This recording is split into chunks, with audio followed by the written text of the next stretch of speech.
ficou 2, 3 horas no Orkut ou no MSN, se tivesse na época dele. Pedro não ficou conversando a vida fiada dos outros. Pedro não ficou ouvindo piada, chacota, gracinha. Pedro não ficou assistindo o Silvio Santos, o Gugu ou o Faustão. Pedro não ficou perdendo tempo com o caminho das Índias. Pedro ficou ouvindo a palavra de Deus. E quem ouve a palavra, meu irmão, tem vitória, tem ânimo e tem...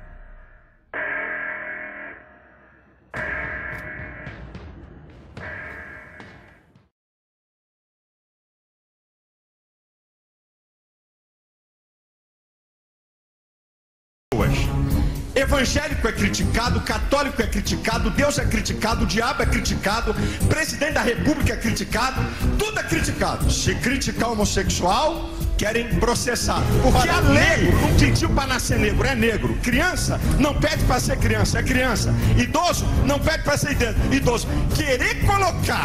Querer botar comportamento naquilo que uma pessoa nasce sem opção é uma vergonha. Ninguém nasce homossexual na ciência. Não existe ordem cromossômica homossexual. Ordem cromossômica é macho e fêmea. Então tem que vir alguém defender uma tese que vai conseguir mostrar aos cientistas. Ninguém nasce homossexual. Agora vamos lá. Eu vou ler um artigo. Vamos ler. Depois a professora pode falar. Eu vou ler um artigo, até tirar o óculos para não errar. Eu vou ler o artigo. O senhor já está precisando de óculos? Tô, rapaz, para ler eu tô ferrado. Olha o que é que diz. Olha o que é que diz. O pastor tá nervoso? O disposto... Não estou não, é meu jeito de ser. E eu gostaria de informar a senhora que não está em debate meu temperamento aqui. Ainda bem. Não estamos debatendo meu temperamento. Vamos pra ler, vamos pra ler. Eu tenho um estilo do ratinho. A gente gosta de expressar o que pensa e o que sente. Da mesma forma.